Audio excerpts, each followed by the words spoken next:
Bismillahirrahmanirrahim. Assalamualaikum warahmatullahi wabarakatuh. Waalaikumsalam warahmatullahi wabarakatuh. Rabbi shrahli sadri wa yassir li amri wahlul 'uqdatam min lisani yafqahu qawli. Amma ba'du. Puji serta puja syukur kita panjatkan kepada Allah yang Maha Ghafur, yang mana alhamdulillah berkat kudrat dan iradatnya kita semua diberi kesehatan dan juga diberi kesempatan dalam ruangan ini yang insya Allah kita akan mendapatkan ilmu yang sangat bermanfaat dan juga sangat luar biasa di pagi hari ini. Salawat serta salam terlimpah curahkan kepada junjungan kita Ani Habibana wa Nabiyana Muhammad sallallahu alaihi wasallam, kepada para sahabatnya, tabi'in dan juga buat kita semua selaku umatnya. Amin ya Allah ya rabbal alamin. Yang terhormat Ibu Kepala Sekolah SDN Bojongsari yang kami hormati, Bapak dan Ibu guru yang hadir pada pagi ini. Saya ucapkan terima kasih kepada semuanya yang sudah senantiasa meluangkan waktunya untuk menghadiri acara diseminasi budaya positif di sekolah SDN Bojongsari, Kecamatan Lomisari, Kabupaten Tasikmalaya. Pada kesempatan ini kita akan melalui beberapa acara, diantaranya pembukaan, kemudian acara inti, setelah itu dilanjutkan dengan doa, kemudian tutup. Baiklah, untuk mengawali kegiatan yang sangat luar biasa ini, kita ucapkan bersama-sama dengan pembacaan basmalah. Bismillahirrahmanirrahim. Untuk selanjutnya yaitu pembacaan doa yang akan disampaikan oleh Bapak Roni Martin SPDI. Kepadanya dipersilahkan. Assalamualaikum warahmatullahi wabarakatuh. Waalaikumsalam warahmatullahi wabarakatuh. Marilah kita untuk berdoa kepada Allah Subhanahu wa taala demi kelancaran acara ini. A'udzubillahi minasyaitonirrajim. Bismillahirrahmanirrahim. Innallaha wa malaikatahu yusholluna 'alan nabi. Ya ayyuhalladzina shallu 'alaihi wa sallimu taslima. Amin ya Allah ya rabbal alamin. Bismillahirrahmanirrahim. Alhamdulillahirabbil alamin. Hamdan syakirin hamdan na'imin ya rabbal alamin. Allahumma sholli ala sayyidina Muhammad wa ala alihi wa sahbihi ajmain. Allahumma aftah lana aqfala qulubina rabbi zidna ilman nafi'an wa fahman sholihan bi rahmatika ya arhamar rahimin. Allahumma hassil maqasidana maqasidad dunya wal akhirah. Allahumma rabbana anzil alaina maidatan minas samai takun rizqna wa anta khairur raziqin. Allahumma sallimna wa azwajina wa auladina wa qina wa izana rabbana hab lana min azwajina wa dhurriyyatina qurrata a'yun imama. Rabbana atina fid dunya hasanah wa fil akhirati hasanah wa qina adzabannar. Subhana rabbika rabbil izzati amma yasifun. Wassalamun alal mursalin walhamdulillahi rabbil alamin. Nas'aluka al-ijabata al-Fatihah. A'udzu billahi minasyaitonir rajim. Bismillahirrahmanirrahim. Alhamdulillahi rabbil alamin arrahmanir rahim maliki yaumiddin. Iyyaka na'budu wa iyyaka nasta'in ihdinas siratal mustaqim siratal ladzina an'amta 'alaihim ghairil maghdubi 'alaihim waladdallin. Assalamualaikum warahmatullahi wabarakatuh. Terima kasih atas doa yang sudah dipanjatkan. Mudah-mudahan doa kita dikabul Allah Subhanahu wa taala. Baiklah para ibu bapak yang saya hormati, untuk acara selanjutnya yaitu kegiatan inti diseminasi budaya positif di sekolah yang akan disampaikan oleh CGP Angkatan 9, yaitu Ibu Tika Iwatika MPD. Dipersilahkan. Bismillahirrahmanirrahim. Assalamualaikum warahmatullahi wabarakatuh. Waalaikumsalam warahmatullahi wabarakatuh. Terima kasih kepada Ibu Erti selaku moderator yang telah memberikan waktunya untuk saya. Terima kasih pula kepada Bapak, Ibu guru yang telah berkenan hadir di ruangan ini untuk mengikuti kegiatan diseminasi budaya positif di sekolah, yang mana kegiatan ini merupakan pemenuhan tugas saya sebagai calon guru penggerak Angkatan 9. Bersama saya Tika Iwatika. Di sini akan nanti untuk beberapa waktu ke depan akan membahas membahas tentang budaya positif di sekolah. Sebelum sampai ke membahas materi, saya akan mengajak ibu bapak sekalian untuk merefleksi diri ya tentang posisi dan peran kita sebagai pengajar di sekolah ini. Mungkin bapak ibu guru juga sudah tahu semua bagaimana atau apa tugas kita di sekolah ini ya. Sebagai pengajar, dalam mengajar itu harus bagaimana? Tentunya untuk bisa mengajar kita itu harus belajar. Karena belajar merupakan kuncinya mengajar. Belajar merupakan modal utama kita untuk mengajar. Kita sebagai guru harus senantiasa mengupgrade diri supaya bisa mengikuti perkembangan pendidikan sesuai dengan kodrat zamannya, ya. Sesuai dengan falsafah yang sering kita dengar itu ada long life education, yaitu senantiasa belajar seumur hidup, gitu ya. Nah, berkaitan dengan belajar tadi, tentu kita harus bisa juga mengikuti perkembangan pembelajaran dan perkembangan pendidikan sesuai dengan perkembangan zaman ini, ya. Mungkin kegiatan ini sebetulnya sudah pernah dilakukan ya oleh salah satu teman kita. Kegiatan di Semenese ini sudah dilakukan tahun lalu oleh Bu Sipa. Kebetulan dia dulu itu sebagai guru penggerak di angkatan 6. Jadi mungkin para ibu juga sudah lebih tahu, atau sekarang itu kita hanya mencas saja ya pengetahuan para ibu tentang budaya positif di sekolah ini. Kalau saya tadi bicara tentang budaya positif, sebelum saya memaparkan, saya ingin bertanya dulu, kira-kira apa yang ada di pikiran Bapak Ibu tentang budaya positif di sekolah? Silakan, Bu Sipa. Ya, budaya positif di sekolah itu merupakan nilai-nilai yang ada di sekolah, khususnya nilai-nilai kebajikan. Di antaranya adalah yang dalam berkarakter yang baik, misalkan karakter anak itu disiplin atau bertanggung jawab, kemudian berani, percaya diri dan lainnya. Itu merupakan budaya positif yang ada di sekolah. Iya, terima kasih. Itu lengkap sekali paparan Bu Sipa ya. Terima kasih Bu Sipa. Ada yang lainnya? Ibu guru, ibu apa guru yang lainnya? Ada yang Sama-sama Bu Sipa. Oh iya. Alhamdulillah tadi Bu Sipa ternyata masih ingat, masih kuat ingatannya tentang apa yang dimaksud dengan budaya positif di sekolah. Itu tadi nilai-nilai atau kebiasaan-kebiasaan atau keyakinan-keyakinan baik yang dilaksanakan di sekolah. Sebetulnya di sekolah kita itu sudah, bahkan jauh sebelum adanya program CGP ini ya, seperti 5S itu kan sudah kita laksanakan, sapa, salam, senyum, sopan dan santun. Kemudian ada 5K, kebersihan, keamanan, keindahan, ketertiban, gitu kan ya, sudah. Nah, tapi alangkah lebih baiknya kalau kita lihat dulu, ini ada budaya positif adalah nilai-nilai atau keyakinan-keyakinan dan kebiasaan-kebiasaan di sekolah yang berpihak pada murid, agar murid dapat berkembang menjadi pribadi yang kritis, penuh hormat dan bertanggung jawab.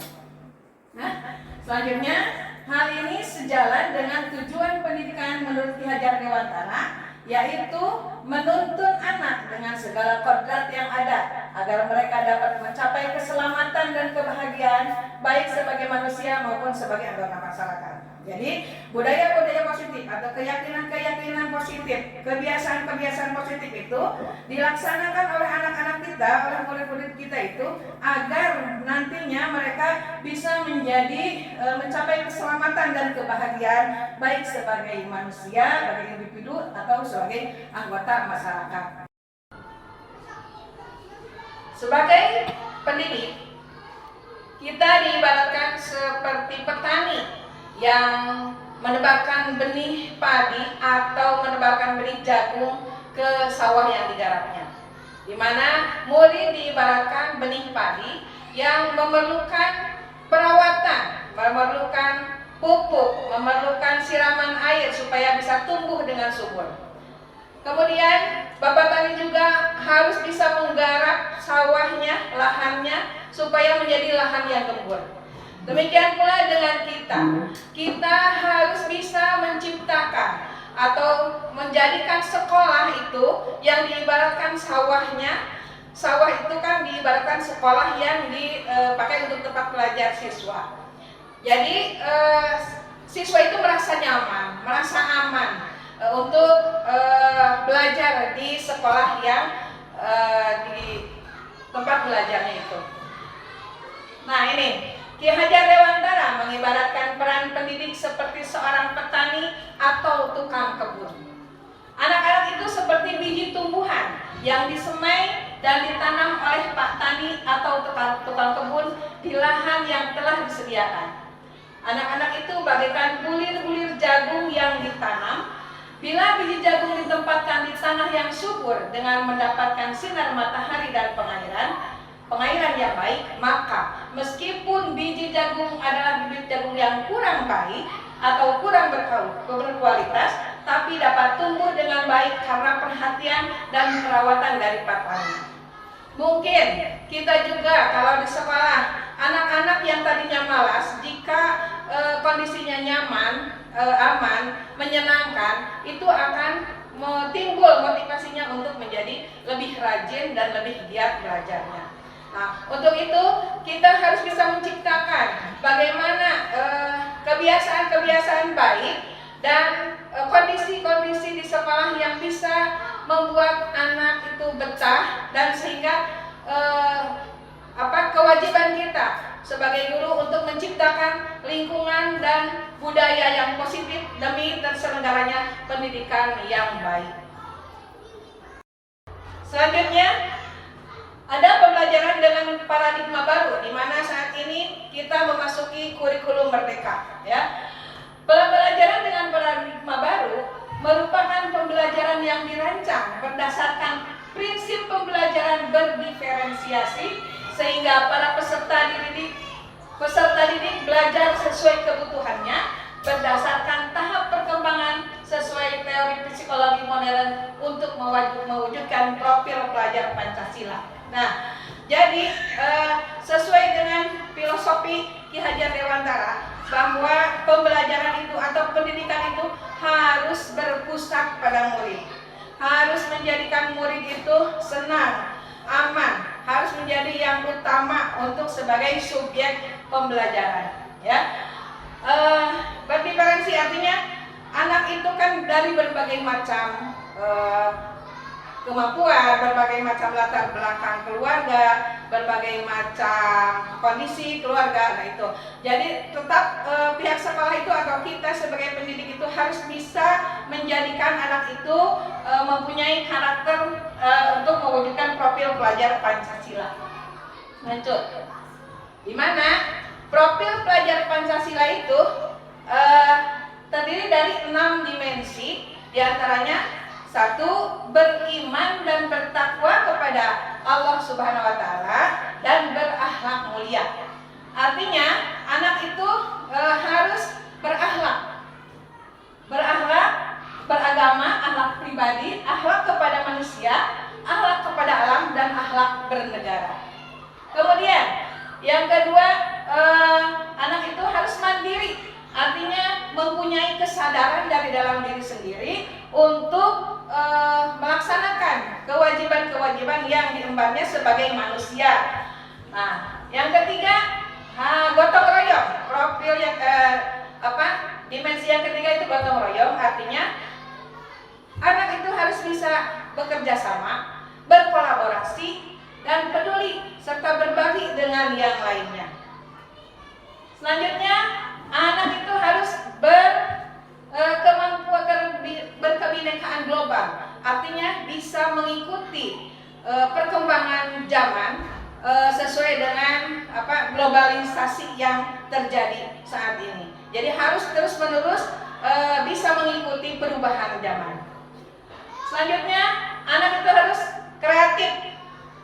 Kreatif artinya tidak monoton, selalu bisa menyiapkan dirinya untuk bisa berkarya, kreatif, ya, selalu mengupgrade dirinya untuk senantiasa membuat sesuatu yang berguna untuk masyarakat. Selanjutnya, bernalar kritis, artinya tidak harus bisa mengikuti setiap perubahan itu sesuai dengan logika atau sesuai dengan penalaran-penalaran yang menurut pemikirannya itu baik, dirasa baik gitu, untuk kehidupan selanjutnya. Kemudian ada miskonsepsi tentang teori kontrol, di mana kalau dulu itu atau kita sendiri beranggapan bahwa guru itu kita bisa mengontrol murid-muridnya seperti apa yang kita mau, ya. Ternyata dari ada miskonsepsi, ternyata itu guru, kurang jelas ya ini. Lanjut yang selanjutnya. Nah ini, guru bisa mengontrol murid, terus kritik dan membuat orang merasa bersalah dapat menguatkan karakter. Kemudian semua penguatan positif efektif dan bermanfaat. Kemudian ilusi bahwa orang dewasa memiliki hak memaksa. Itu ilusi-ilusi ini atau miskonsepsi paradigma ini harus dirubah dan sesuai dengan teori kontrol yang sekarang ada. Ternyata kita sebagai manusia dewasa, sebagai pendidik tidak bisa mengontrol murid.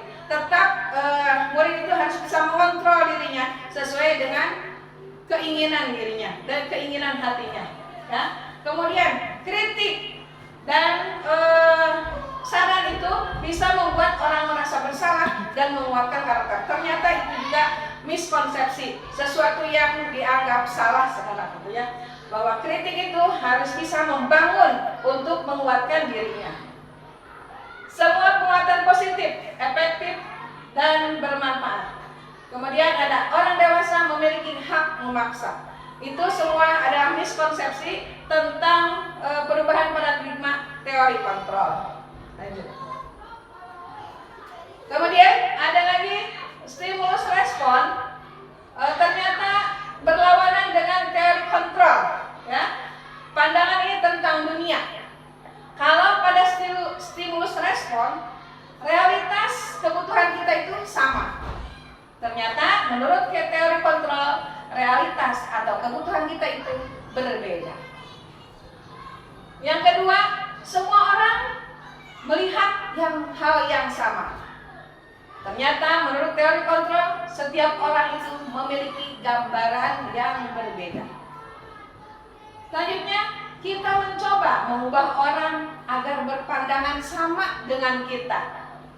Ternyata menurut teori kontrol, kita berusaha memahami pandangan orang lain tentang dunia. Jadi tidak akan sama begitu tentang dunia, pandangannya. Menurut stimulus respon, perilaku buruk dilihat sebagai suatu kesalahan. Tapi menurut teori kontrol, semua perilaku memiliki tujuan. Meskipun kita melakukan kesalahan, tentu kita punya tujuan. Mengapa kita sampai melakukan kesalahan itu? Kemudian orang lain bisa mengontrol saya itu dalam stimulus respon. Ternyata dalam teori kontrol hanya Anda yang bisa mengontrol diri Anda. Jadi hanya kita sendiri atau diri sendiri yang bisa mengontrol sendiri. Tidak bisa mengontrol orang lain. Saya bisa mengontrol orang lain. Itu menurut stimulus respon. Tapi menurut teori kontrol, Anda tidak bisa mengontrol orang lain. Kemudian, pemaksaan ada pada saat bujukan gagal. Menurut teori kontrol, kolaborasi dan konsensus menciptakan pilihan-pilihan baru. Yang terakhir, model berpikir menang atau kalah. Itu dalam stimulus stimulus respon. Tapi menurut teori kontrol, model berpikir itu adalah menang. Ya, itu tentang pandangan tentang dunia dilihat dari stimulus respon melawan teori kontrol. Nah, adapun konsep inti budaya positif yang akan kita bahas sekarang diantaranya ada disiplin positif dan nilai-nilai kebajikan. Kemudian ada motivasi, penghargaan, hukuman dan restitusi. Ada keyakinan kelas, kebutuhan dasar manusia, restitusi 5 posisi kontrol, dan segitiga restitusi. Baik. Yang pertama yaitu disiplin dan nilai-nilai kebajikan. Nah, kalau mendengar kata disiplin, apa yang ada di benak para ibu tentang disiplin? Pak Dedi mungkin bisa memberikan contoh disiplin? Kalau yang sedang saya pikirkan ketika mendengar kata disiplin itu hal yang sudah disepakati, yang sudah disepakati ya. Itu mungkin. Iya. Terima kasih Pak Dedi. Mungkin yang lainnya? Ada yang menambah? Bu Epi? Disiplin itu menurut saya adalah mampu mengendalikan diri, taat, patuh terhadap aturan. Iya, terima kasih. Mampu mengendalikan diri, taat terhadap aturan. Ada yang lainnya? Ya, boleh dilanjut Pak. Nah, disiplin positif, kalau kita disiplin berasal dari kata disiplina yang artinya belajar. Disiplin mengacu pada disiplin diri yang memiliki tanggung jawab terhadap apa yang dilakukannya berdasarkan nilai-nilai yang diyakininya. Artinya, disiplin itu muncul dari dalam diri sendiri. Dengan tidak nah di sana yang poin nomor 2, disiplin positif merupakan suatu pendekatan untuk menerapkan disiplin dari dalam diri anak tanpa hukuman atau hadiah. Jadi mereka sudah mempunyai kesadaran sendiri, motivasi dari dalam diri sendiri. Tidak hanya mereka melakukan kebajikan-kebajikan atau keyakinan-keyakinan atau kebiasaan-kebiasaan baik itu tidak berdasarkan atas hadiah atau hukuman yang akan diterima. Jadi lebih ke disiplin diri, mendisiplinkan diri sendiri ya. Nah, sebagai pendidik, tujuan kita adalah menciptakan peserta didik yang memiliki disiplin diri sehingga mereka berperilaku mengacu kepada nilai-nilai kebajikan universal dan memiliki motivasi intrinsik dalam perubahan perilaku ke arah yang lebih baik. Jadi seperti tadi, disiplin dirinya itu tidak berdasarkan atas hadiah yang diberikan atau hukuman atau ketentuan-ketentuan yang nantinya akan diterima. Jadi itu sudah merupakan kesadaran sendiri dari dalam diri sendiri. Manfaat dan tujuan disiplin positif. Disiplin positif mengajarkan, itu sebagai manfaatnya ya. Disiplin positif itu manfaatnya mengajarkan keterampilan sosial dan kehidupan yang penting dengan cara menghormati dan membesarkan hati, tidak hanya bagi murid tetapi juga bagi orang dewasa, termasuk orang tua, guru, dan yang lainnya. Jadi tidak hanya berlaku untuk murid saja, tetapi untuk semua manusia. Ya, manfaat dari disiplin positif itu mengajarkan keterampilan. Keterampilan apa? Keterampilan seperti tadi, kebajikan-kebajikan itu, keterampilan-keterampilan sosial dan kehidupan dengan cara saling menghormati dan membesarkan hati. Ya, tuh. Adapun tujuan mulia dari penerapan disiplin positif adalah agar terbentuk murid-murid yang berkarakter, berdisiplin, santun, jujur, peduli, bertanggung jawab, dan merupakan pembelajar sepanjang hayat sesuai dengan standar kompetensi lulusan yang diharapkan. Ya, jadi apapun atau kebajikan apapun atau disiplin positif yang dilaksanakan oleh siswa itu untuk membentuk karakter murid yang bagus, yang baik, ya. Kemudian ada nilai-nilai kebajikan universal, di mana nilai-nilai kebajikan ini merupakan sifat-sifat positif manusia yang merupakan tujuan mulia yang ingin dicapai setiap individu. Ya, ada banyak nilai-nilai kebajikan universal. Mungkin kita semua juga sudah melaksanakannya. Ada seperti yang sekarang dalam kurikulum Merdeka itu kita tujuan untuk melakukan kebajikan universal itu diantaranya mencapai tujuan murid itu menjadi sesuai dengan profil pelajar Pancasila, ya. Boleh dilanjut. Nah, contoh nilai kebajikan institusi atau organisasi. Kalau kita di sekolah atau di bidang pendidikan, ya, kita nilai kebajikan sekolah kita itu atau di bidang pendidikan itu mencapai siswa yang sesuai dengan profil pelajar Pancasila. Di antaranya yaitu bertakwa kepada Tuhan yang Maha Esa dan berakhlak mulia. Kemudian berkebinekaan global, gotong royong, mandiri, kreatif, dan bernalar. Nah, untuk profil pelajar Pancasila ini, saya percaya ibu-ibu guru di sini sudah hafal, ya. Nah, untuk sekedar menghafal dan untuk meningkatkan pemahaman kita, sekalian ice breaking juga, mari kita nyanyikan lagu profil pelajar Pancasila ini bersama-sama, ya. Boleh Ibu Novi ke depan memimpin? Ya. Ibu Novi kebetulan sudah melaksanakan kurikulum Merdeka untuk kelas 4, ya. Sama menyanyikan lagu pelajar Pancasila.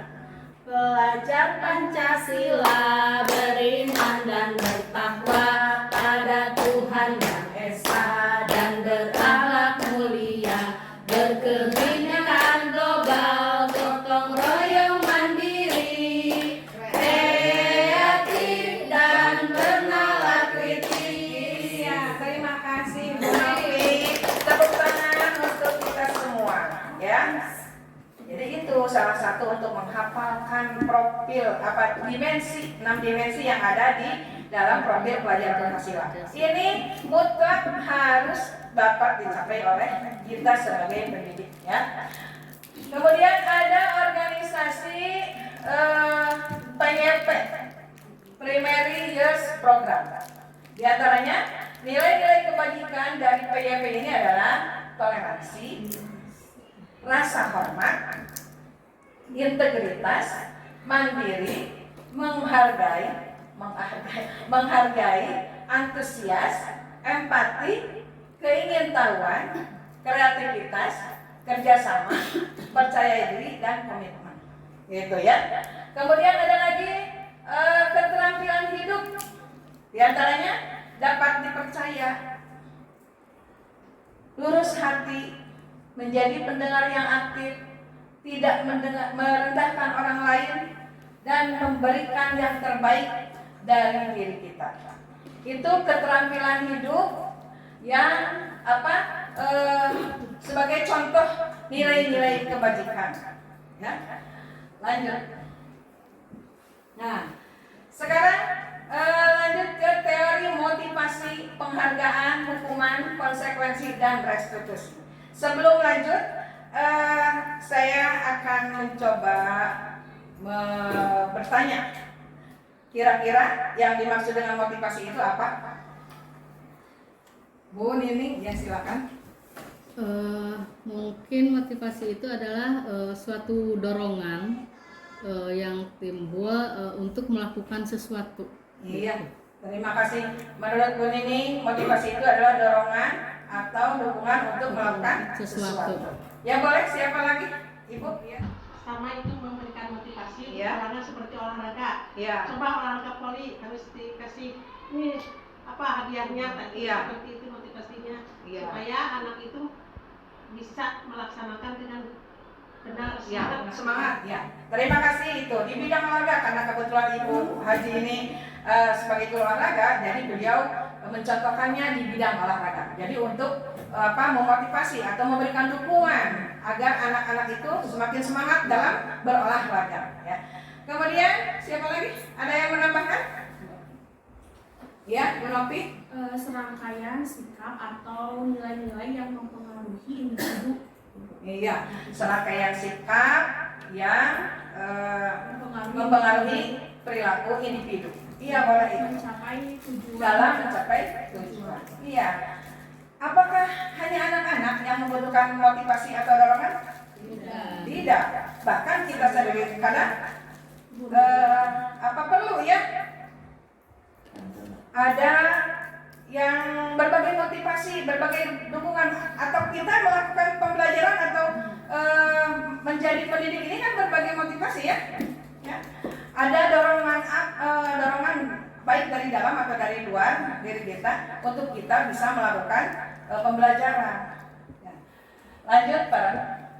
Nah, ada 3 motivasi perilaku diri menurut Diane Gossen. Ya. Yang pertama, motivasi itu dilakukan untuk menghindari ketidaknyamanan atau menghindari hukuman. Yang kedua, untuk mendapatkan imbalan atau penghargaan dari orang lain. Jadi seseorang itu melakukan suatu pekerjaan atau melakukan kebajikan itu ada yang karena menghindari ketidaknyamanan atau menghindari hukuman, ada juga yang untuk mendapatkan imbalan atau penghargaan dari orang lain. Ada juga untuk menjadi seseorang melakukan kebajikan itu untuk menjadi orang yang mereka inginkan dan menghargai diri sendiri dengan nilai-nilai yang mereka percaya. Ya, jadi atas kesadaran sendiri, tidak karena hukuman, tidak karena hadiah, tapi ada yang melakukan dengan kesadaran sendiri berdasarkan karena merasa punya harga diri dan menghargai diri sendiri sesuai dengan nilai-nilai yang dipercaya. Nah, untuk 2 motivasi ini ada yang menghindari ketidaknyamanan atau menghindari hukuman dan untuk mendapatkan imbalan dan penghargaan dari orang itu termasuk kategori ke dalam motivasi ekstrinsik atau motivasi dari luar diri kita, ya. Nah, adapun yang poin nomor 3 untuk menjadi orang yang mereka inginkan dan menghargai diri sendiri dengan nilai-nilai yang mereka percaya itu merupakan motivasi intrinsik. Jadi muncul dari dalam diri sendiri. Yang selanjutnya penghargaan. Jujur ada yang pengetahuan baru atau pemahaman baru yang saya dapati di kegiatan CGP ini, bahwa ternyata penghargaan itu bisa berubah atau bisa juga berlaku sebagai hukuman, ya. Di mana ada ini pendapat Alfie Pond, gitu. Saat kita berulang kali menjanjikan hadiah kepada anak-anak agar berperilaku bertanggung jawab, atau kepada seorang murid agar mempelajari sesuatu yang baru, atau kepada seorang karyawan agar melakukan pekerjaan yang berkualitas, kita sedang berasumsi mereka tidak dapat melakukannya atau mereka tidak akan memilih untuk melakukannya, ya, karena mereka bekerja atau melakukan sesuatu itu hanya karena hadiah. Otomatis jika tidak ada hadiah, mungkin mereka tidak bisa melakukan atau tidak akan melakukan. Ya, itu. Ada beberapa pendapat di sini, penghargaan itu tidak efektif. Kemudian penghargaan merusak hubungan. Kemudian penghargaan mengurangi ketepatan. Kemudian penghargaan mematikan kreativitas. Penghargaan menghukum. Penghargaan merupakan motivasi dari dalam diri atau tadi motivasi intrinsik. Dari ke-6 ya, 6 paparan tentang penghargaan itu.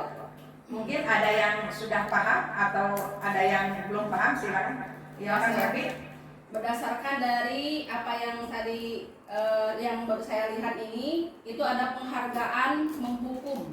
Nah itu maksudnya kan penghargaan itu kan memberikan penghargaan, otomatis yang diberi penghargaan justru malah enak gitu kan, menjadikan motivasi. Tapi dalam ini adalah penghargaan merupakan menghukum. Nah itu maksudnya apa Bu?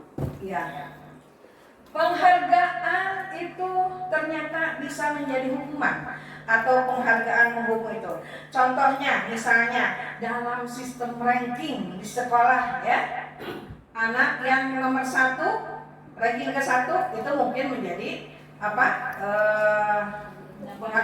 merasa bahagia, berharga. Tapi ketika anak yang menjadi nomor 2, nomor 3, nomor 4 dan seterusnya itu merasa terhukum karena mereka tidak bisa mencapai prestasi yang utama, yang puncak begitu. Jadi mereka merasa terhukum, apalagi anak yang misalkan kalau rankingnya itu ditulis sejumlah murid dari 1 sampai 30 umpamanya, mereka dituliskan atau disebutkan sebagai ranking terakhir. Itu penghargaannya, itu penghargaan di rankingnya itu bisa menjadi hukuman. Begitu. Mungkin ada yang bisa menambah? Itu Bu, maaf ya, mungkin itu penghargaan hukum itu suatu kesalahan atau apa gitu. Oh, jadi maksudnya ketika dicontohkan untuk 3 orang yang menjadi ranking lah, menjadi juara. Ketika orang yang ranking ke-1 itu merasa bahagia dengan penghargaan yang didapat, yang menjadi ranking kedua dan ketiga itu merasa terhukum karena mereka tidak bisa mencapai peringkat yang pertama begitu. Jadi penghargaannya kadang kalau anaknya itu semangatnya tinggi, menjadi juara kedua atau menjadi juara ketiga itu merasa merasa down gitu. Apalagi jika anaknya itu memang sudah terbiasa mendapat ranking pertama. Mungkin itu. Jadi merasa seolah-olah turun prestasinya.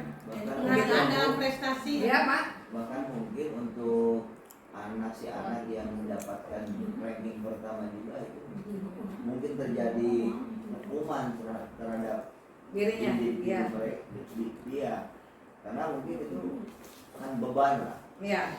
Iya. Baik Pak Dedi itu bagus ya tadi masukan dari Pak Dedi. Mungkin jadi juara ke-1 juga menjadi hukuman, merasa beban untuk bisa mempertahankan prestasinya, gitu ya. Itu bisa dipahami Bu Epi? Ya, terima kasih. Iya. Mungkin ada lagi yang bertanya? Ya? Iya. Baiklah, untuk penghargaan tidak efektif atau penghargaan merusak hubungan, akan saya kasih contoh sedikit ya.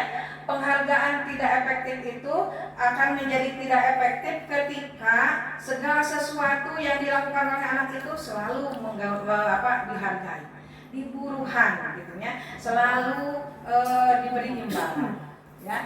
Kemudian penghargaan merusak hubungan. Contoh, misalkan kalau kita di sekolah atau mungkin di sini mungkin ya, guru-guru diberi kesempatannya itu si A saja, si ibu ini yang diberikan kesempatan, diberi penghargaan, mungkin akan menimbulkan kecemburuan ya, sehingga ada perasaan-perasaan yang merasa dinomorduakan.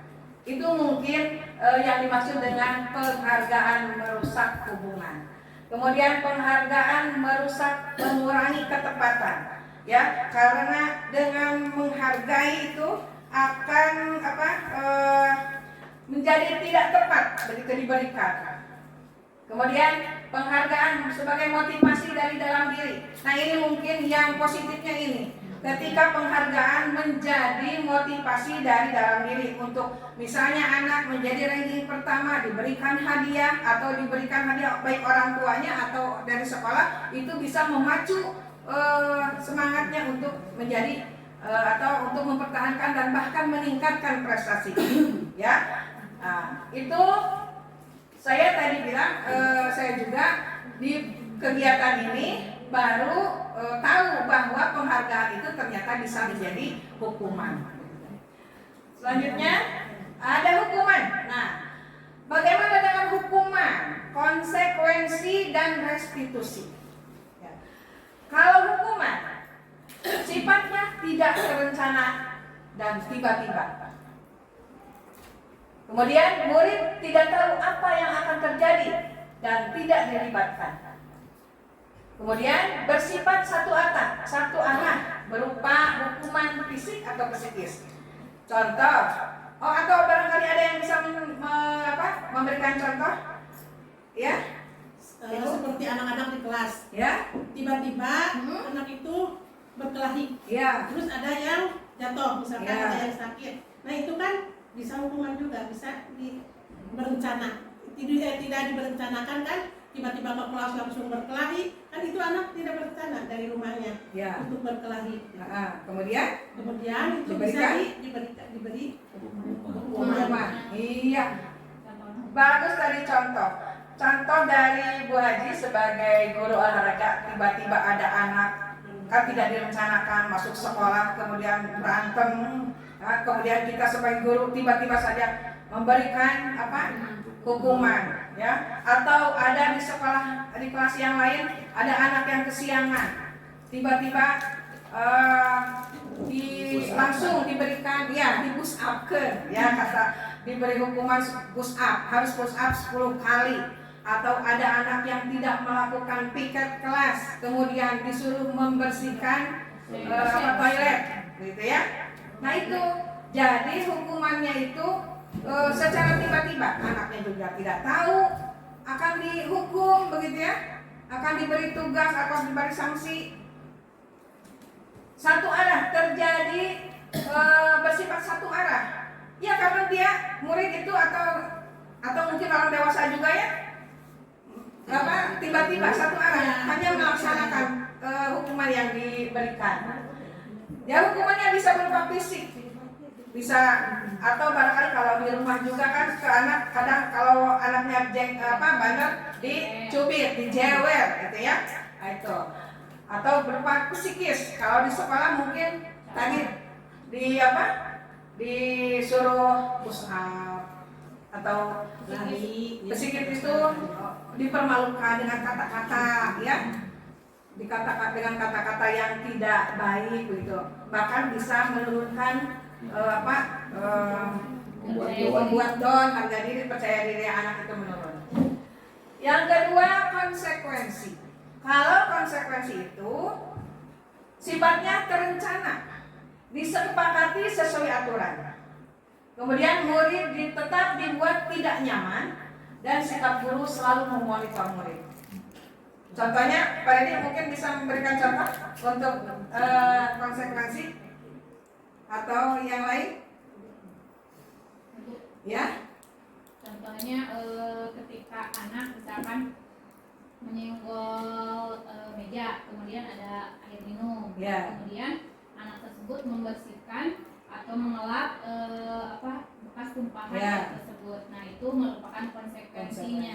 Ya. Jadi dia tahu apa yang harus dilakukan ketika membuat suatu kesalahan Iya. tanpa menghukum. Iya, terima kasih. Jadi sebelumnya misalkan di sekolah itu, di kelas itu dibuat kesepakatan, ya. Nanti kalau ada yang tidak membuat PR atau mengerjakan PR, atau tadi seperti karena ketidaksengajaan itu ya, jadi menumpahkan air, kesepakatannya kalau harus dibersihkan lagi begitu. Kalau misalnya ada yang tidak piket, otomatis harus konsekuensinya harus piket di akhir pembelajaran gitu ya, atau pada saat pulang. Konsekuensinya itu harus diberikan setelah, jadi sudah jelas gitu, ada kesepakatan yang dibuat. Jika A maka harus B, begitu ya. Jika kesiangan maka harus menulis, gitu ya, begitu. Kalau tidak mengerjakan PR maka harus dikerjakan di luar kelas. Itu konsekuensi. Sikap guru selalu memonitor murid. Dilihat apakah murid itu sudah melaksanakan konsekuensi yang dibuat, ya. Terus murid juga tetap dibuat tidak nyaman. Oh, merasa merasa dibebani lagi dengan sehingga kalau setelah melaksanakan itu ada efek jerak mungkin, ya. Itu tujuannya ke sana. Yang ketiga, restitusi. Ya, restitusi. Apakah ibu bapak sudah pernah mendengar kata restitusi? Belum. Belum? Kalau Bu Sipa mungkin sudah, karena Bu Sipa itu kan lulusan guru penggerak angkatan 6. Tapi jujur bagi saya, kata restitusi itu saya dapatkan di kegiatan pendidikan guru penggerak ini, ya, di mana restitusi ini merupakan proses menciptakan kondisi bagi murid untuk memperbaiki kesalahan dan proses kolaboratif yang mengajarkan murid untuk mencari solusi sendiri. Jadi, ketika anak melakukan kesalahan, tidak serta-merta dihukum, tidak serta-merta menggunakan konsekuensi, tapi kita lebih ke menciptakan kondisi bagi murid itu untuk memperbaiki kesalahan. Misalnya, dengan tadi kan sudah ada kesepakatan yang konsekuensinya itu anak itu dipanggil, ditanya, kira-kira dia tahu nggak apa yang sudah dilaksanakan, apa kesalahan apa yang dilakukannya.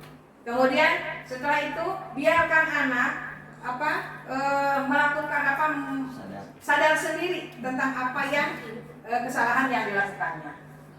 Kemudian ada proses kolaboratif, bekerja sama untuk mengajarkan murid mencari solusi untuk kesalahan yang diperbuatnya. Itu ya, itu yang dimaksud dengan restitusi. Lanjut. Nah, selanjutnya keyakinan kelas. Ada pertanyaan, mengapa keyakinan kelas? Mengapa bukan peraturan kelas? Mungkin ada yang bisa menjawab. Kalau peraturan kelas itu sifatnya memaksa. Ya. Kalau kesepakatan kelas itu atau keyakinan kelas itu sifatnya itu disepakati oleh bersama. Jadi dilibatkan semua untuk mendapatkan keyakinan kelas. Berbeda dengan peraturan. Kalau peraturan itu sifatnya itu memaksa.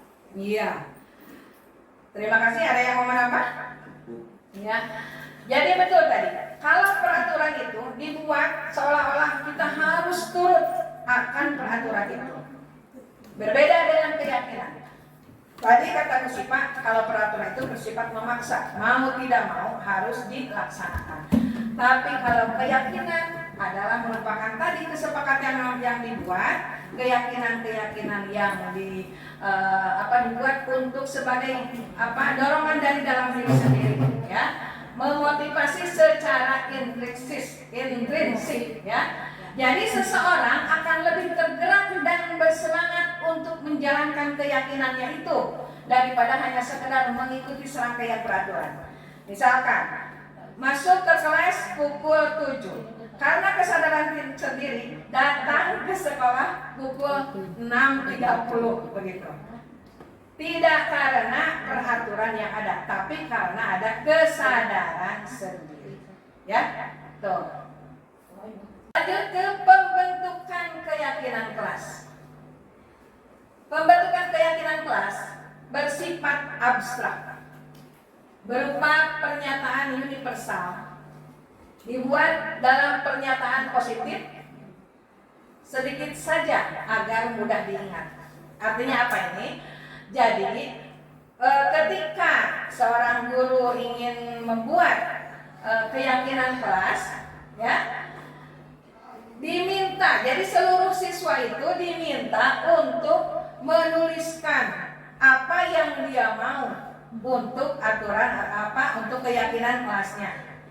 Ya, misalnya si A menginginkan ketertiban, si B tidak mau ada keributan, si C ingin supaya supaya kelas itu bersih, tidak ada sampah. Nah, jadi dituliskan dalam bentuk abstrak ya, yang nyata berupa pernyataan universal, masih umum ya, keinginannya masih umum. Misalkan dengan bahasa anak itu tidak saling mengejek, tidak mau dibully, jangan gaduh atau jangan ribut, jangan berisik, dengan bahasa-bahasa yang umum begitu ya. Nah, tapi dibuatnya dalam bentuk pernyataan positif seperti tadi, tidak ada kata jangan atau tidak boleh. Jadi misalkan anak itu menuliskan ingin tertib, buanglah sampah pada tempatnya, gitu ya, dengan kalimat-kalimat yang positif. Kemudian sedikit saja agar mudah diingat, sesuai dengan kondisi kelas dan sekolah sehingga mudah diterapkan, ya. Jadi disesuaikan dengan kondisi sekolah. Kemudian semua warga atau sekolah atau kelas dapat dilibatkan saat membuat keyakinan kelas. Nah, mungkin untuk kita, karena waktu itu setahun yang lalu ada pernah mendapat penjelasan dari Bu Sipa, di kelas 4 saya lihat sudah ada keyakinan kelas dan kesepakatan kelasnya. Coba di itu Pak. Nah, ini saya lihat di kelas 4 sudah dipraktekkan, diterapkan. Jadi ini ada kata-kata anak itu masih bersifat umum. Kemauan anak itu bermacam-macam, dituliskan dalam kertas ini. Yang kemudian dari sekian banyak keinginan anak itu, kesepakatan anak itu dirangkum dalam sebuah kata yang mudah diingat. Misalnya tadi anak itu kan tidak boleh membuang sampah sembarangan, ruangan kelas harus bersih. Nah, dirangkum menjadi kata-kata yang nomor 1, menjaga kebersihan, keyakinan kelasnya. Ya, kemudian tidak boleh mengejek, tidak boleh membuli, gitu ya. Dirangkum dalam kata-kata saling menghormati, saling menghargai, tidak berkata kotor atau tidak berkata yang tidak baik, itu berarti bersikap sopan. Tidak kesiangan, tidak kabur saat belajar, tidak ngobrol saat belajar, atau tidak melakukan keributan di kelas. Itu dibuat menjadi tata keyakinan kelasnya, disiplin. Selalu berkata benar atau tidak berbohong. Itu dibuat keyakinan kelasnya sebagai dengan kata jujur. Ya. Apakah ini ada wujudnya? Kan itu bersifat abstrak ya. Hanya ada dalam ingatan dan bayangan, diingat-ingat gitu. Jadi menjadi kesadaran diri sendiri bahwa sudah diyakini bahwa kata-kata ini sudah menjadi keyakinan yang baik. Ya. Selalu menghargai, menjaga kebersihan, saling menghormati, bersikap sopan, disiplin, hanya diwujudkan dalam bentuk perbuatan. Ya. Itu keyakinan kelas. Nah, mungkin untuk kelas yang lain saya melihat ada lagi di kelas 6 itu ada juga kesepakatan kelas. Jadi nanti ketika anak melakukan kesalahan tinggal ingat saja kesepakatan kelas atau keyakinan kelas yang dibuatnya. Berarti kesepakatan apa yang telah dilanggar oleh anak itu. Ya. Tuh. Nanti untuk kelas yang lain, karena saya kemarin melihatnya ada di kelas 4 dan di kelas 6. Nanti untuk kelas yang lain boleh kita nanti praktek bersama ya membuat keyakinan kelas. Atau kita juga boleh nanti membuat keyakinan sekolah, kelanjutan dari keyakinan kelas. Kalau guru membuat keyakinan kelas di kelas masing-masing bersama murid, kita bisa membuat keyakinan sekolah. Ya. Tuh. Nanti insya Allah kita praktekkan bersama. Bahasan yang selanjutnya adalah kebutuhan dasar manusia. Apakah manusia itu hanya urip saja? Bukan. Apakah laki-laki saja? Tidak. Apakah perempuan saja? Tidak. Ya, manusia itu bukan hanya anak-anak, bukan hanya orang tua, bukan hanya laki-laki atau perempuan, tapi manusia itu semua yang diciptakan oleh Allah Subhanahu wa taala. Apa yang menjadi kebutuhan dasar manusia? Apa yang dimaksudkan dengan kebutuhan dasar manusia? Bisa kita lihat, kebutuhan dasar manusia adalah segala sesuatu yang kita lakukan untuk mendapatkan apa yang kita inginkan atau apa yang kita butuhkan. Seluruh tindakan yang kita lakukan memiliki tujuan tertentu, dan semua usaha terbaik yang kita lakukan adalah dalam rangka agar kebutuhan dasar kita terpenuhi.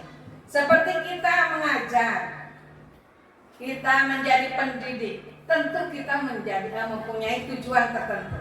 Ya, di samping kita bisa mengamalkan ilmu, di samping kita bisa berbagi pengalaman, kita juga tentunya ada tujuan tertentu.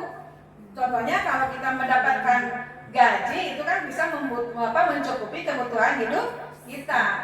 Kita melakukan kebaikan, itu mungkin punya tujuan tertentu. Ada 5 kebutuhan dasar manusia. Nah, Bapak Ibu bisa lihat di tayangan. Mungkin Ibu Alpi bisa membacakan kebutuhan yang pertama itu apa? Bertahan hidup. Ya, diantaranya? Diantaranya yaitu makanan, Ya. pakaian, tempat tinggal, keamanan, dan kesehatan. Iya, untuk nomor 1, kebutuhan bertahan hidup. Nah, apa saja yang dibutuhkan untuk bertahan hidup itu? Kita memerlukan makanan. Makanan itu kan bermacam-macam, bukan hanya nasi saja. Kita ada buah-buahan, minumannya, ya. Ya, banyak sekali makanan yang kita butuhkan untuk bertahan hidup, ya. Kemudian ada pakaian. Yang dimaksud pakaian juga bukan hanya pakaian yang kita pakai, tetapi ada lagi kendaraan, ya. Ada kebutuhan primer, kebutuhan sekunder gitu yang kita butuhkan untuk bertahan hidup. Yang ketiga ada tempat tinggal. Kita butuh rumah, butuh untuk tempat berteduh, tempat berlindung dari siang teriknya matahari dan dinginnya malam gitu ya. Terus ada keamanan dan kesehatan, itu yang utama. Kita harus untuk bertahan hidup itu kita memerlukan keamanan, kenyamanan dan kesehatan. Ya. Selanjutnya untuk kebutuhan yang kedua, boleh Pak Roni disebutkan itu untuk yang kedua kita butuh apa? Manusia itu. Kita butuh kasih sayang dan rasa diterima. Untuk bisa diterima dan mendapatkan kasih sayang itu kita Rasa diterima, kepedulian, berbagi, kerjasama, menjadi bagian dalam kelompok. Iya, terima kasih ya. Yang kedua, kebutuhan kasih sayang dan rasa diterima. Ya, kita menjadi eksis begitu ya, karena diterima oleh lingkungan kita. Diterima sebagai guru, diterima sebagai kalau di rumah sebagai keluarga, sebagai orang tua, sebagai anak. Dipedulikan, mendapatkan kasih sayang, dipedulikan, saling berbagi, bekerja sama, bergotong royong, dan menjadi bagian dari kelompok tertentu, misalkan berorganisasi. Di kelompok ini kita bisa berperan, diakui keberadaan kita, ya, gitu. Kebutuhan yang akan kasih sayang dan rasa diterima baik oleh individu yang lain ataupun juga dalam kelompok yang besar. Menggembirakan.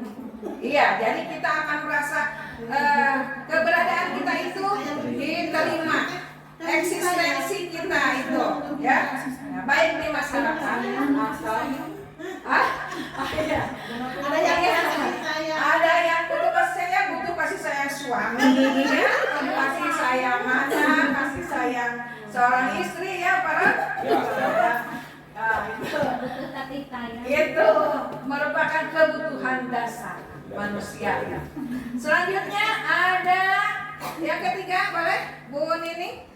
Yang ketiga, kebutuhan dasar manusia itu penguasaan. Di antaranya kita butuh harga diri, keinginan untuk dianggap, memimpin, berprestasi, diakui dan didengar.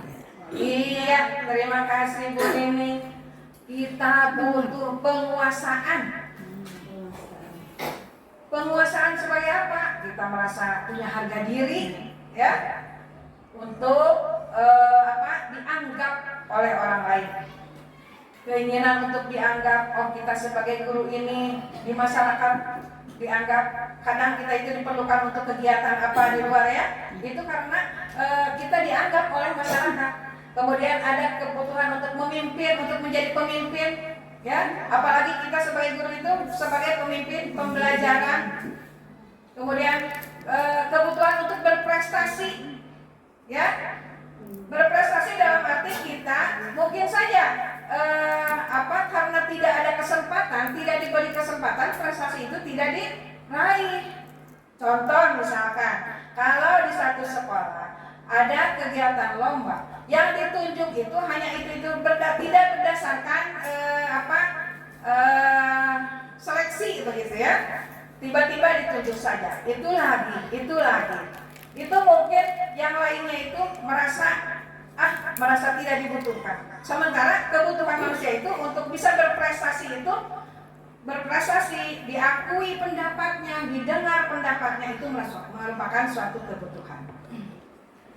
Kemudian kebutuhan yang keempat, boleh Pak Dewi? Kebebasan. Kebebasan. Mandiri, Ya. memiliki pilihan, Ya. mencoba hal yang baru, mampu mengendalikan arah dirinya. Iya, terima kasih Pak Dewi.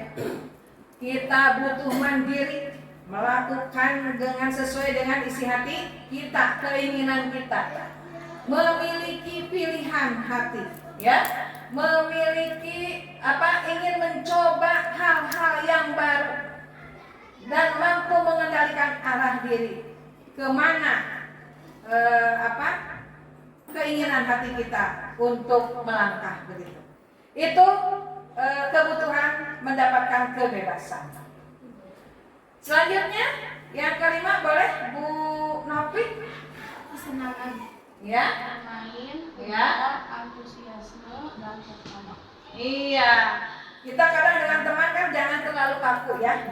Bisa bermain-main, humor, ketawa-ketawa, perasaan antusias, mendapatkan kabar yang baik atau mendapatkan kejutan-kejutan, tertawa lepas, itu makan bersama.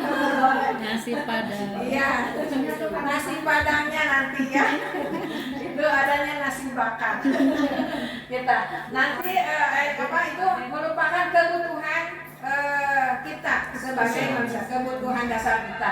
Jadi 5 kebutuhan dasar manusia itu diantaranya ada tadi: bertahan hidup, rasa kasih sayang, dan rasa diterima, penguasaan, kebebasan, dan kesenangan.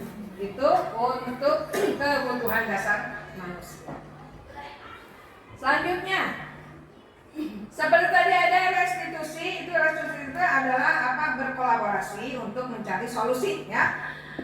Ada restitusi 5 posisi kontrol kita sebagai guru ya. Ini bisa juga merupakan posisi kontrol manusia pada umumnya, tapi karena kita berada di pendidikan, posisi kita sebagai posisi kontrol sebagai guru ya. Ada sebagai apa? Bisa lihat di tayangan? Mengukur, membuat rasa bersalah, sebagai teman, sebagai pemantau. Kira-kira ada yang bisa menjelaskan kontrol kita sebagai penghukum itu bagaimana? Contohnya sebagai penghukum? Hukum ketika anak atau orang lain melakukan kesalahan, kita itu bukan mengarahkan ke arah yang sadar, tapi langsung mengasih konsekuensi atau hukuman. Langsung menghukum begitu? Iya. Iya, jadi posisi kita misalkan posisi kontrolnya sebagai penghukum itu langsung saja menyalahkan, langsung menjudge gitu ya, bahwa perbuatan itu tidak baik. Ada lagi pembuat rasa bersalah sebagai teman, pemantau, dan sebagai manajer. Boleh dilanjut, Pak? Nah, ini contoh penerapan 5 posisi kontrol guru untuk kasus tidak melaksanakan piket kelas.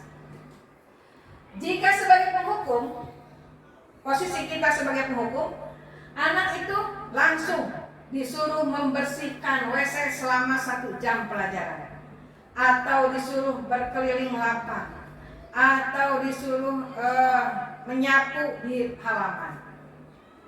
Jadi kita menghukum atas kesalahan yang dilaksanakan oleh murid.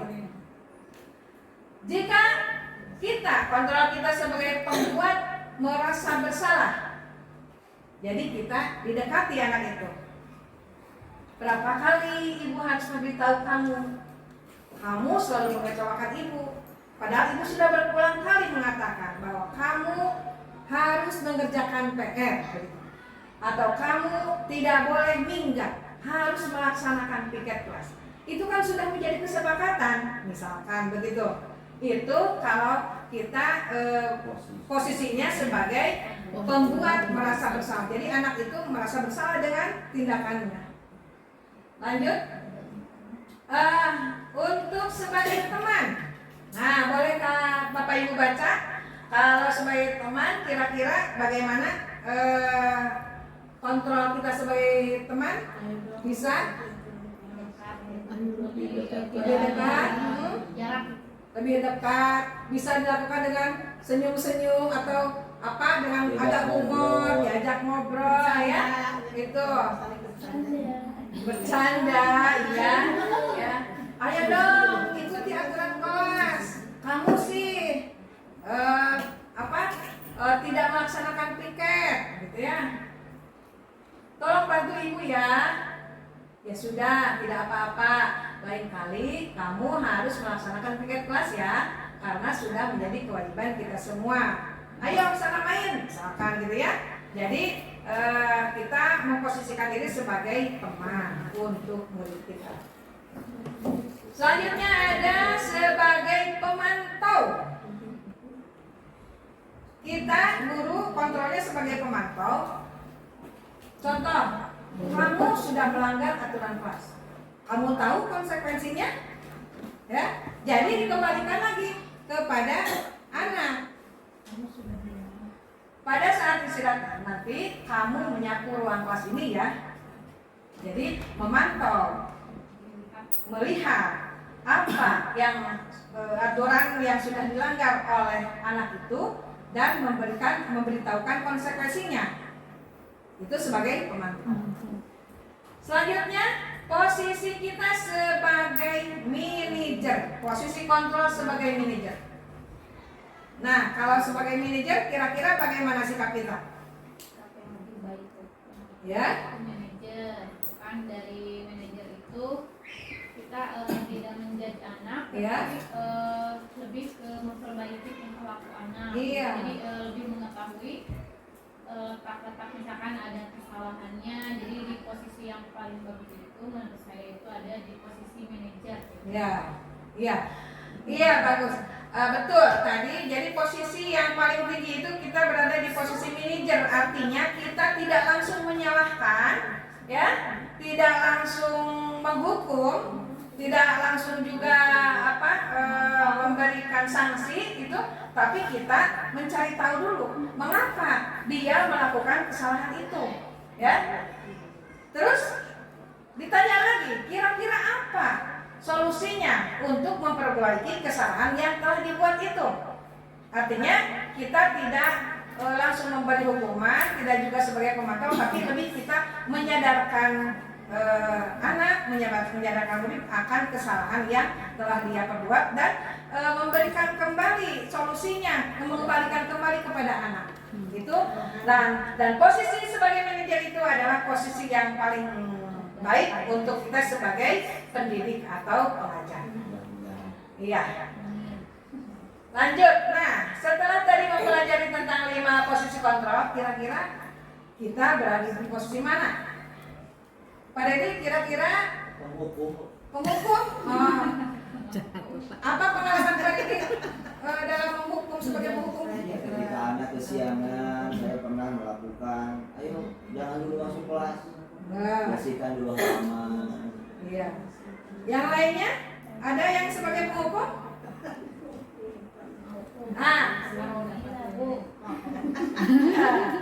di sebelum Ya mungkin ya. Mungkin karena ketidaktahuan kita atau memang sebetulnya sebagai manajer pun sudah kita lakukan. Mungkin karena tidak sadar dan belum tahu saja teori-teori posisi kontrol ini. Kita sudah melakukan 5 posisi ini. Ya, tapi sekarang kita lebih tahu bahwa posisi manajer itu posisi yang paling bagus, baik ya. Nah, kalau ini ya, saya kecewa sekali dengan kamu. Itu menunjukkan posisi kontrol sebagai apa? Saya kecewa sekali dengan kamu. Atasan. Pembuat merasa bersalah. Iya. Kemudian ada lagi, kamu tidak pernah melakukannya, tidak pernah benar melakukannya. Itu posisi apa? Kamu tidak pernah benar melakukannya. Itu posisi sebagai membuat kecewa itu kan? Merasa membuat merasa bersalah. Kemudian tadi kalimatnya yang tadi Pak. Nah ini, apa rencanamu untuk menyelesaikan masalah ini? Nah ini sebagai posisi sebagai manajer. Ayolah, lakukan demi ibu ya nak. Nah, sebagai teman, ya. Jadi diajak ngobrol, diajak baik-baik. Kamu tidak pernah mendapat nilai jika tidak mengerjakan tugas. Itu sebagai pemantau. Jadi ada sebab akibat, ya. Tidak pernah, kamu tidak akan mendapat nilai jika tidak mengerjakan tugas. Gitu ya. Saya yakin ibu bapak sekalian itu sudah melaksanakan kelima posisi kontrol ini. Cuma alhamdulillah untuk saat ini kita sudah lebih tahu berada di posisi mana. Dan untuk selanjutnya kita bisa memperbaiki supaya kita bisa berada di posisi manajer, ya. Kemudian segitiga restitusi. Nah, dalam kegiatan pembelajaran atau selama saya menjadi guru, saya jujur saja baru mengenal adanya segitiga restitusi. Apa ibu bapak juga sama dengan saya? Ya, kecuali Bu Sipa mungkin ya, Bu Sipa karena sudah menjadi guru penggerak. Ya, segitiga restitusi. Tadi kan restitusi itu adalah suatu proses dialog yang dijalankan oleh guru agar menghasilkan murid yang mandiri dan bertanggung jawab. Ya, jadi ketika anak melakukan kesalahan itu tidak serta-merta langsung mendapat hukuman, tidak juga beri konsekuensinya, tapi mencari solusi dengan cara melakukan segitiga restitusi. Untuk segitiga restitusi ada 3 tindakan yang dilakukan. Di antaranya yaitu yang pertama menstabilkan identitas. Kemudian validasi tindakan yang salah dan kemudian menanyakan keyakinan. Lanjut Pak. Nah, bagaimana dengan menstabilkan identitas? Menstabilkan identitas itu berdasarkan prinsip membuat kesalahan adalah bagian dari proses pembelajaran. Jadi belajar dari kesalahan yang telah dibuat. Dalam menstabilkan identitas, kita bisa melakukan pembicaraan atau melakukan pendekatan kepada anak itu dengan berkata, berbuat salah itu wajar. Tidak apa-apa Manusia itu kan tidak sempurna. Ibu juga sering melakukan kesalahan. Itu menstabilkan identitas. Bapak, ibu juga pernah melakukan itu. Ibu, bapak tidak mau mencari siapa yang salah, tapi ibu ingin mencari solusi dari permasalahan ini. Kamu berhak merasa begitu. Jadi lebih ke distabilkan dulu identitasnya, bahwa tidak serta-merta kesalahan yang dia buat itu menjadi sebuah kesalahan anak. Tapi mungkin juga ada hal-hal lain yang menyebabkan, yang menjadi penyebabnya. Tuh. Selanjutnya, validasi tindakan yang salah. Validasi tindakan yang salah dilakukan berdasarkan prinsip setiap perilaku berupaya memenuhi suatu kebutuhan tertentu. Artinya, ditanyakan, si anak itu melakukan kesalahan itu karena ada penyebabnya. Ya, contoh kalimat yang diucapkan diantaranya, kamu pasti punya alasan mengapa melakukan itu. Ditanya, kenapa kamu berlari-lari di kelas? Kenapa kamu kesiangan? Mengapa kamu tidak mengerjakan PR? Mengapa kamu tidak memakai sepatu misalkan? Padahal kamu bisa melakukan yang lebih buruk dari ini ya. Kemudian kamu patut bangga karena telah melindungi sesuatu yang penting buatmu. Misalkan karena dia melakukan sesuatu karena mempertahankan haknya misalkan. Kamu melakukannya karena mempertahankan sesuatu yang penting bagimu. Misalkan ada anak yang bertengkar di kelas, kita akan langsung tidak langsung menyalahkan keduanya, tapi lebih mencari alasan mengapa mereka melakukan hal tersebut. Lanjut. Yang ketiga, menanyakan keyakinan. Menanyakan keyakinan itu berdasarkan prinsip teori kontrol bahwa pada dasarnya kita termotivasi secara intrinsik. Jadi dikembalikan lagi. Setelah tadi ditanyakan apa kesalahannya, dia menyadari kesalahan yang dibuatnya, terus kita ditanyakan lagi keyakinan apa yang dilanggar oleh anak tersebut. Keyakinan kelas apa? Apa keyakinan kelas kita itu terdiri dari apa saja misalkan? Apa keyakinan kelas apa yang telah dilanggar? Nilai-nilai apa yang telah disepakati bersama? Jadi mengingatkan kembali anak akan kesepakatan yang dibuat. Kamu ingin menjadi orang seperti apa? Ya, jadi dikembalikan lagi kepada anak itu supaya anak itu menyadari dan mencari solusi atas kesalahan yang dilakukannya. Nah, ini adalah contoh penerapan segitiga restitusi di sekolah yang saya lakukan ketika saya diminta untuk memenuhi tugas dalam demonstrasi kontekstual. Ya, saya saat itu guru kelas wali kelas 6 sedang melaksanakan kegiatan, kemudian saya dimanfaatkan oleh saya untuk masuk ke kelas, kemudian saya langsung melakukan pembelajaran, dan pada saat pembelajaran ada seorang siswa yang tidak mengerjakan tugasnya untuk hari berikutnya. Bisa dilihat tayangan di monitor itu. Itu tadi contoh segitiga restitusi yang saya lakukan terhadap salah seorang murid yang bernama Naila, di mana Naila itu tidak mengerjakan PR karena keasikan bermain game, sementara ibunya sudah tidur. Jadi tidak ada yang mengingatkan gitu. Nah, untuk kasus Naila ini saya melakukan segitiga restitusi dengan terlebih dahulu menyadarkan anak terhadap kesalahan yang dilakukannya. Kemudian mengingatkan apa kesalahan apa yang telah diperbuatnya, dan menyadari dan mencari solusi apa yang harus dilakukannya setelah dia sadar akan kesalahan yang dibuatnya. Mencari solusi sendiri untuk tidak melakukan kesalahan, tidak mengulangi kesalahan lagi begitu. Nanti setelah ini kita akan mencoba praktik ya untuk ibu bapak guru kita untuk tadi praktik membuat keyakinan kelas dan mungkin praktek segitiga restitusi dulu. Untuk paparan materinya mungkin dicukupkan sampai sini. Terima kasih atas segala perhatian. Mohon maaf atas segala kekurangan. Semoga apa yang kita pelajari hari ini menjadi bekal dan pengalaman kita untuk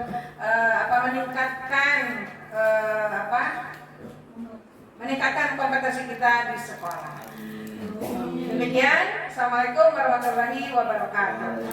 Waktu dikembalikan kepada moderator.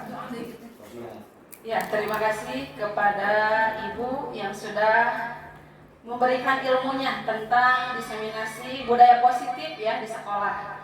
Nah, sekarang berdasarkan dari pemaparan barusan kita mengetahui ya apa itu adanya keyakinan kelas, kemudian bagaimana kita menghadapi ketika ada masalah di sekolah, apalagi di kelas ya, khususnya kita bisa mengetahui dengan adanya segitiga restitusi tersebut. Jadi ketika ada permasalahan di kelas, kita tidak begitu langsung menghukum ya, mencat seseorang peserta didik, tetapi dengan adanya restitusi tersebut, segitiga restitusi, kita bisa mengambil langkah baik untuk mencari solusi dengan memberikan beberapa tahapan-tahapan yang sudah kita pelajari tadi, yang mudah-mudahan kita selaku pendidik bisa mencetak peserta didik yang mandiri, kemudian yang sesuai berkarakter profil pelajar Pancasila. Amin. Baiklah para Bapak Ibu sekalian yang saya hormati, berakhir sudah untuk kegiatan diseminasi budaya positif di sekolah pada hari ini, yang mudah-mudahan kita semua diberi keluasan ilmu untuk menjadi pendidik yang lebih baik lagi. Dari saya dicukupkan sekian. Akhirul kalam. Wassalamualaikum warahmatullahi wabarakatuh. Waalaikumsalam warahmatullahi wabarakatuh. Baiklah, kita akan praktekkan. Kalau di kelas tadi Ibu Bapak Guru membuat keyakinan kelas, kita akan membuat keyakinan sekolah. Keyakinan sekolah. Jadi saya meminta apa keinginan Bapak Ibu untuk sekolah kita, ya. Meskipun pada awal pembelajaran kita sudah membuat kesepakatan, tapi lebih ke program-program begitu ya. Kalau sekarang bagaimana kita untuk lebih bisa meningkatkan prestasi dan kualitas sekolah kita, ya. Saya minta silakan Bapak Ibu menuliskan kesepakatan-kesepakatan, keinginan-keinginan para Bapak Ibu untuk sekolah kita. Pintar Bu Epi.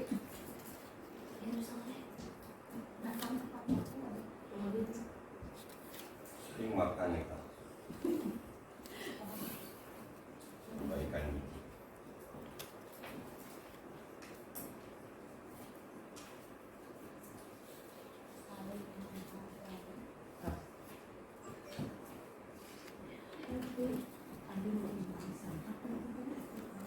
Kalau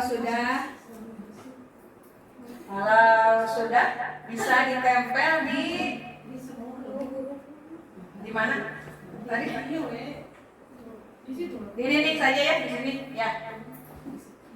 Boleh, silakan yang sudah boleh ditempel.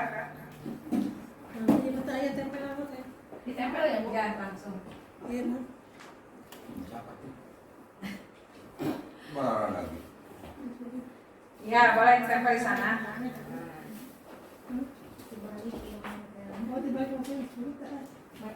Ya, Pak Dedi, Simpa. Terbalik mungkin Pak Dedi. Iya, ini dibalik. Menulisnya terbalik. Dibalikkan saja Bu. Dibalik lagi.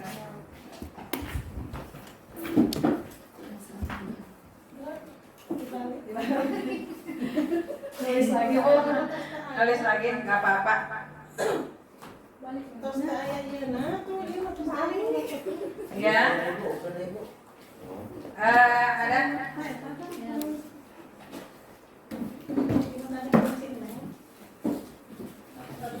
Ya.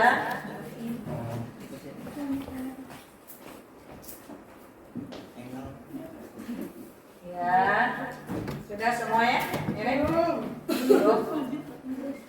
Bu Nadia sudah menulis belum? Silakan. Ini belum kan gitu kan? Iya. Baiklah, ini sudah ditangkap keinginan atau kesepakatan, boleh dipegang aja, dari Bapak Ibu untuk sekolah kita. Di antaranya ini tidak ada namanya, menghargai adanya perbedaan pada anak, ya. Kemudian ada berkolaborasi. Ini tidak ada yang menulis nama ya, tapi ini keinginan kita semua. Melaksanakan tugas sesuai tupoksi. Kemudian ada yang menulis 1. Datang tepat waktu, 2. Buang sampah pada tempatnya, 3. Tertib selama pembelajaran, 4. Cuci piring dan gelas setelah makan minum.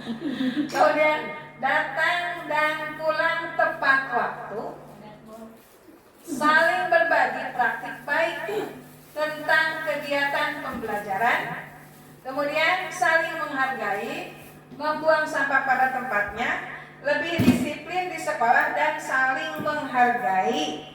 Itu dan ini berkolaborasi ya. Tadi terangnya. Nah, ini kesepakatan atau keinginan-keinginan yang telah Ibu tulis di kertas ya. Setelah ini kita bisa menyimpulkan dari apa yang tadi keinginan-keinginan Bapak itu, Ibu Bapak itu, tadi diantaranya ada beberapa yang menuliskan yang menuliskan tentang datang tepat waktu, buang sampah pada tempatnya. Itu artinya kalau datang tepat waktu artinya kita harus disiplin. Nah, keyakinan kelasnya ditulis dalam kata disiplin. Begitu. Silakan ditulis para nih disiplin. Yang ke-1 disiplin. Di bawah. Pembuatan keyakinan sekolah di SD Bojong Sari, nggak apa-apa ditulis.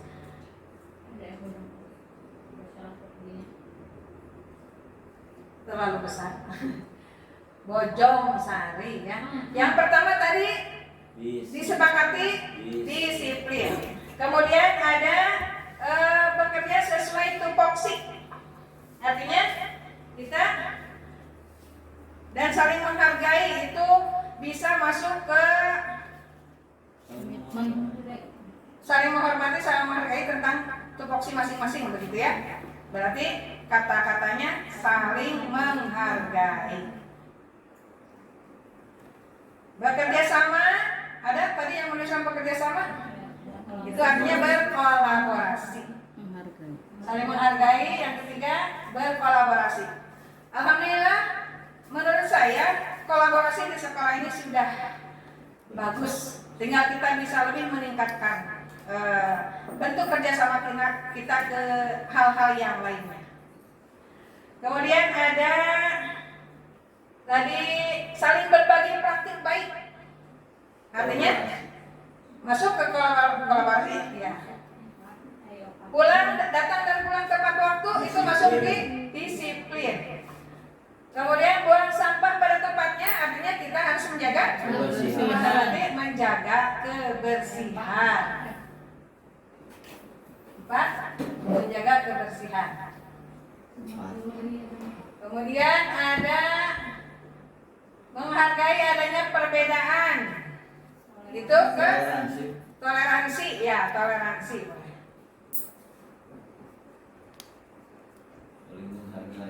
Saling menghargai sudah. Yang ke-1 disiplin, kolaborasi, menjaga kebersihan, toleransi. Boleh ditambahkan apa yang belum mungkin? Cukup ya? Cukup. Yang pertama jadi Nah, ini untuk kedepannya cukup makan dan cukup uang. Ya. Beda ini contoh yang kita terapkan atau mungkin nanti bisa kita laksanakan di sekolah kita di SD Bojongosari tercinta ini, yaitu kesepakatannya berdasarkan keinginan-keinginan tadi, keyakinan yang dibuat berdasarkan kesepakatan dan keinginan yang Bapak Ibu tulis di kertas tadi. Di antaranya diambil kata-kata positif bersifat abstrak tadi kan, tapi kita mengingatnya menjadi keyakinan yang diyakini oleh kita. Di antaranya 1, disiplin, 2, saling menghargai, 3, berkolaborasi, 4, menjaga kebersihan, 5, toleransi. Nah itu, jadi alhamdulillah melalui kegiatan ini kita bisa mendapatkan satu keyakinan sekolah yang telah kita buat, ya. Mudah-mudahan kita bisa melaksanakannya dengan baik dan bisa mempertanggungjawabkannya dengan benar-benar, ya. Terima kasih atas kerjasamanya, terima kasih atas perhatiannya. Semoga kita bisa melaksanakannya dengan baik. Demikian, terima kasih. Assalamualaikum warahmatullahi wabarakatuh. Waalaikumsalam warahmatullahi wabarakatuh. Terus praktik sama cepasnya. Baiklah, Ibu kemarin memberikan tugas itu membuat apa? Membuat kubus, ya, dengan ukuran 10 cm, ya. Nah, silakan dibuka tugasnya. Ibu akan lihat siapa saja yang mengerjakan. Hai, mana tugasnya? Silakan dibuka. Tugasnya dibuka. Mana? Dibuka tugasnya. Ini ada.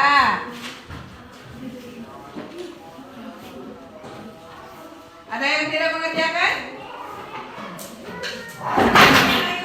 Tidak mengerjakan? Saya tidak Lupa atau bagaimana? Siapa yang tidak mengerjakan lagi? Semua mengerjakan? Ya, bagus ya. Silakan nanti akan Ibu periksa satu persatu untuk diberikan nilai, ya. Untuk Naila, silakan boleh dikerjakan sekarang, ya. Tuh. Naila tahu kenapa pada saat istirahat ini Naila dipanggil oleh Ibu? Ya Bu, saya tahu. Ibu memanggil saya karena saya tidak mengerjakan tugas. Apakah menurut Naila tidak mengerjakan tugas itu merupakan suatu kesalahan? Ya Bu, itu adalah suatu kesalahan. Tidak apa-apa. Semua orang juga pasti melakukan kesalahan, termasuk Ibu, ya. Nah, tapi bagaimana kalau kita menyelesaikan masalah yang Naila lakukan itu secara bersama-sama? Baik Bu. Baik. Mengapa? Apakah kamu punya alasan? Mengapa kamu tidak mengerjakan tugas? Saya tidak mengerjakan tugas karena saya keasikan bermain game online di HP. Apakah Ibu tahu kamu bermain game online semalaman? Ibu saya tidak tahu karena beliau sudah tidur. Naila, memang bermain game online itu dapat dilakukan. Tapi apabila dilakukan secara terus-menerus dan tidak tahu waktu, itu akan merugikan diri kamu sendiri, ya. Nah, apakah kamu masih ingat keyakinan kelas yang kita buat pada awal semester? Ya Bu, saya masih ingat. Kalau masih ingat, coba sebutkan apa keyakinan kelas yang telah kamu langgar. Saya tidak mengerjakan tugas dengan tepat waktu. Ya, baik Naila. Naila sudah tahu apa yang keyakinan kelas apa yang dilakukan, ya. Apa yang Naila lakukan supaya keyakinan kelas itu dapat dilaksanakan dengan baik? Saya akan membatasi bermain game online dan akan waktu sehingga saya bisa mengerjakan tugas dengan tepat waktu. Ya, baiklah. Kalau sudah begitu, Ibu harap Naila bisa tidak mengulangi kesalahan lagi dan tidak harus tahu waktu dan tetap mengerjakan tugas itu yang utama, ya. Tuh. Ya Bu, saya tidak akan mengulanginya lagi. Terima kasih Bu. Iya, baik, sama-sama. Ya, kita pesan dulu ya. Iya. Selanjutnya, kelompok 3 silakan mempresentasikan hasil kerja kelompoknya. Silakan ke depan. Amati dan perhatikan baik-baik. Ya. Silakan siapa yang akan mempresentasikan? Kami dari kelompok 3 akan mempresentasikan hasil kerja kelompok kami. Ya. Ini adalah bunga Rafflesia arnoldii. Saya akan jelaskan sedikit tentang bunga ini. Rafflesia arnoldii ditemukan pada tahun 1818 oleh Dr. Joseph Arnold dan Sir Thomas Stephen Raffles di hutan tropis Sumatera. Bunga ini ditemukan pertama kali di suatu tempat dekat Sungai Mana, Lubuk Tapi, Kabupaten Bengkulu Selatan, sehingga Bengkulu dikenal sebagai bumi Rafflesia. Ya. Ada yang mau bertanya terhadap tugas kelompok hasil kerja kelompok 3? Ada yang bertanya tidak? Tidak ada? Iya. Baik, kita berikan tepuk tangan untuk kelompok 3 ya. Ini kenapa sayangku Adit ya. Silakan duduk kelompok 3 ya. Berikan sekali lagi tepuk tangan untuk kelompok 3. Selanjutnya kita panggil kelompok 4 untuk mempresentasikan kerja kelompoknya. Assalamualaikum Bu. Iya, waalaikumsalam. Adit, silakan duduk. Ada yang akan Ibu tanyakan? Baik, ada apa Bu? Apakah Adit tahu telah melakukan kesalahan apa tadi di kelas? Bisa menceritakannya tidak kepada Ibu? Ya Bu, tadi saya merasa bosan karena menunggu giliran untuk maju ke depan kelas, sehingga saya bernyanyi-nyanyi sambil memukul-mukul meja. Iya, tadi Ibu lihat Adit itu terlihat senang bernyanyi-nyanyi, tapi itu merugikan orang lain karena Adit telah melakukan kegaduhan di kelas tadi, sehingga teman-teman yang lain konsentrasinya menjadi buyar, ya. Nah, apakah itu merupakan kesalahan? Iya. Nah, apakah Adit tahu keyakinan kelas apa yang telah Adit lakukan?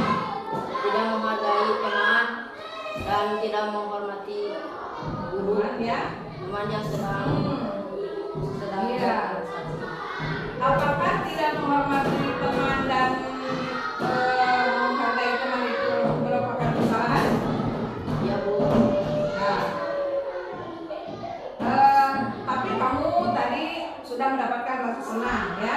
Menurut Ibu, ada cara yang lain supaya kamu mendapatkan rasa senang itu, tapi dengan tidak merugikan orang lain, ya. Nah, bagaimana menurut kamu? Ya Bu. Jadi, bagaimana yang akan kamu lakukan sekarang terhadap tadi perlakuan kamu di kelas itu bagaimana? Apakah akan mengulanginya lagi? Tidak Bu. Itu sudah bagus ya. Adit sudah berjanji untuk tidak melakukan hal yang sama. Apakah yakin besok kamu tidak membuat kegaduhan lagi? Ya Bu, saya yakin. Kamu berjanji akan membuat suasana Kelas menjadi aman. Iya. Baik, sekarang mari kita mengindahkan keyakinan kelas yang telah kita buat bersama, ya. Nah, kamu bisa berperilaku lebih baik lagi di kelas, ya. Tidak membuat kegaduhan lagi, ya. Baik Bu, terima kasih. Ya. Sekarang silakan Adit beristirahat lagi.